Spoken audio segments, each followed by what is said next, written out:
ورحمة الله وبركاته. الحمد لله رب العالمين والصلاة والسلام على أشرف الأنبياء والمرسلين أما بعد. محترم ناظرین، ہم میں سے بہت سارے لوگ اللہ رب العالمین سے دعائیں کرتے ہیں، اللہ رب العالمین سے امیدیں رکھتے ہیں، تمنائیں کرتے ہیں، لیکن اللہ رب العالمین سب کی دعاؤں کو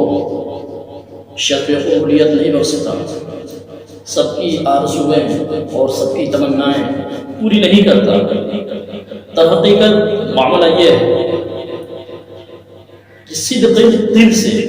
یعنی سچے دل سے جو شخص بھی اللہ رب العالمین کو پکارے گا، اللہ رب العالمین اس کی دعا کو ضرور قبول فرمائے گا، اس کی آرزوؤں کو، اس کی تمناؤں کو ضرور پوری کرے گا۔ آئیے اسی کے مطابق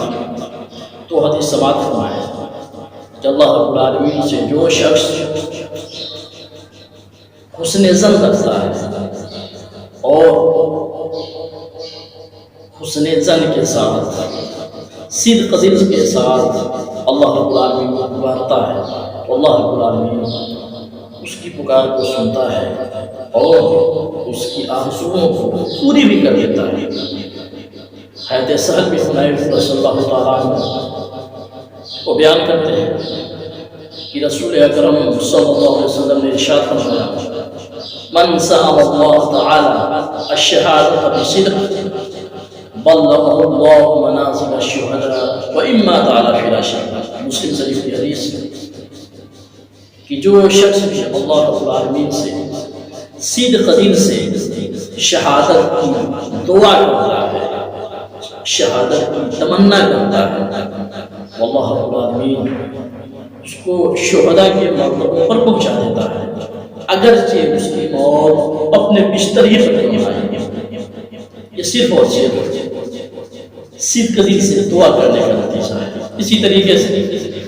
دوسری حدیث حضرت جابر رضی اللہ تعالیٰ عنہ بیان کرتے ہیں کہ کننا مع النبی صلی اللہ علیہ وسلم فی غزوۃ، ہم لوگ رسول اکرم صلی اللہ علیہ وسلم کے ساتھ ایک غزوے میں شریک تھے۔ فقال، تو آپ صلی اللہ علیہ وسلم نے ارشاد فرمایا، ان بالمدینۃ لرجالا ما صلتم مسیرا ولا قطعتم وادیا الا كانوا معكم حبسهم المرض وفي رواية حبسهم العذر وفي رواية الا شركوكم في الاجر۔ یہ آپ نے فرمایا کہ مدینہ میں کچھ لوگ ایسے ہیں کہ جو تمہارے ساتھ نہیں چلے غزوے کے لیے، جو کسی بھی وعدے کو تمہارے ساتھ طے نہیں کیے، لیکن وہ تمہارے ساتھ تھے،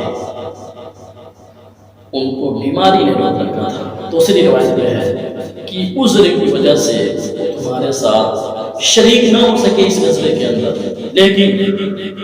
اجر میں، ثواب میں وہ تمہارے ساتھ شریک تھے،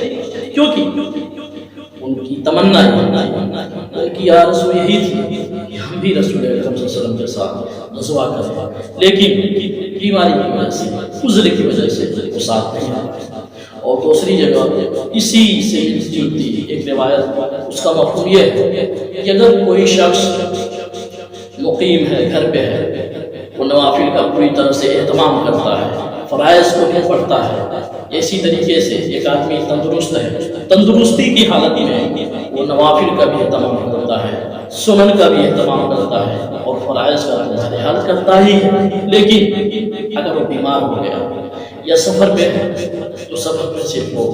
فرض پر اکتفا کر رہا ہے، لیکن اللہ رب العالمین اس کو نوافل اور سنن کا بھی ثواب دیتا ہے، کیونکہ وہ تندرستی کی حالت میں، مقیم ہونے کی حالت میں اس کا اہتمام کرتا تھا، اور اس کے دل کے اندر یہ خواہش ہے، یہ تمنا ہے کہ میں جیسے ہی مقیم ہوں گا یا صحت یاب ہوں گا، پھر میں وہ پورے نوافل اور سنن کا اہتمام کروں گا۔ تو بتانا یہ ہے کہ صدق دل سے یہ آدمی کا دل سچا اور اس کی خواہش اور آرزو اللہ رب العالمین جانتا ہے،